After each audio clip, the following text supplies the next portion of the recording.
বন্ধুরা এখন বাজে সকাল 6টা। এক্ষুনি চা খেতে খেতে বললাম গাছের একটা কুমড়ো আমি আজকে কাটবো, ভিডিও করব। তা করতে দেখছি দুটো কুমড়ো ধরেছিল, দুটোই মায়ের কাটা হয়ে গেছে। এই এক সমস্যা, বুঝলে? আমাদের এই শাশুড়ি বউয়ের কম্পিটিশন চলতেই থাকে। মানে তুই কুমড়ো কাটবি, তুই ভিডিও করবি, তার আগে আমিই কেটে নেবো, এরকম একটা ব্যাপার। যাই হোক, এখন কুমড়োটা কাটবে। আর এদিকে আজকে বৃহস্পতিবার, নিরামিষ।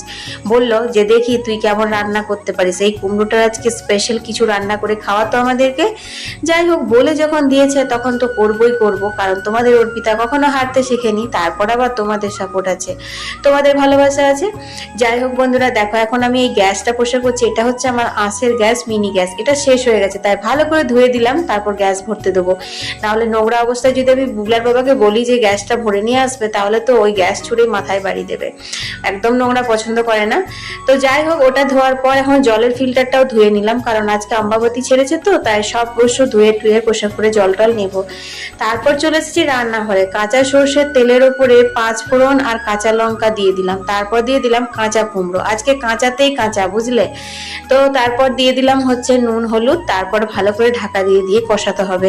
যাই বলো, বাজার থেকে আমরা যতই টাটকা সবজি কিনে আনি কেন, ঘরের গাছের যে সবজিগুলো, সেগুলো কিন্তু খাওয়ার টেস্টই আলাদা আর মজাই আলাদা। সেটা নিজে হাতে করে লাগানো থাকে, পরিশ্রম থাকে, সেই জন্য না সত্যি আলাদা টেস্ট থাকে। আমি বুঝি না বাবু। তো চটপট করে সিলে একটুখানি মশলা বেটে নিয়েছি। মশলা বলতে শুধু পোস্ত আর কাঁচা লঙ্কা। তারপর তো এদিকে কুমড়ো কিন্তু সেদ্ধ হয়ে গেছে। খুব গলা গলা হবে না, সুসেদ্ধ হবে, কিন্তু কুমড়ো গলালে চলবে না। তারপর পোস্ত বাটা দিয়ে একটু কাঁচা সর্ষের তেল দিয়ে নাড়াচাড়া করে নামিয়ে নিলাম। কুমড়ো ছক্কা বলো আর কুমড়ো মাছের মাথা দিয়েই বলো, এই কুমড়ো পোস্তর আগে কিন্তু কিচ্ছু যায় না, বিশেষ করে কাঁচা। হ্যাঁ, পাকা কুমড়োর কিন্তু পোস্ত হয় না। পোস্ত করতে গেলে এইরকম টাটকা কাঁচা কুমড়োই দরকার হয়। যাই হোক, এখন দেখো হনুমানের উপদ্রব। হাট হাট হাট হাট, এ হে, তোরাই খাবি। রথের আগে দিয়ে করে দিল, দেখ দেখিনি? হ্যাঁ, ছি ছি ছি ছি, এত ভালো আম একটু করে খেয়ে খেয়ে খেয়ে খেয়ে ফেলে দিল। খেলেও না পুরোটা, সবগুলো সবগুলো। হ্যাঁ,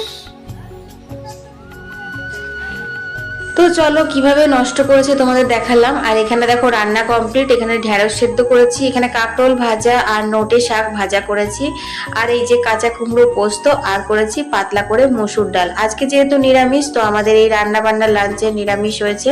তবে জানো তো কি আর খাবো, মনটা পড়ে আছে বাগানের আমগুলোতেই। আর এইখানে লাল করে করে রেখেছি হচ্ছে সোয়াবিনের তরকারি। এটা কিন্তু দুপুরের না, রাত্রের জন্য। তো চলো এবার স্নান টান করে খাওয়া হবে। তোমাদের যদি লাঞ্চ মেনু ভালো লেগেছে, লাইক কমেন্ট শেয়ার। আর হ্যাঁ, এগুলোর রেসিপি কিন্তু ব্লগে অবশ্যই আসবে।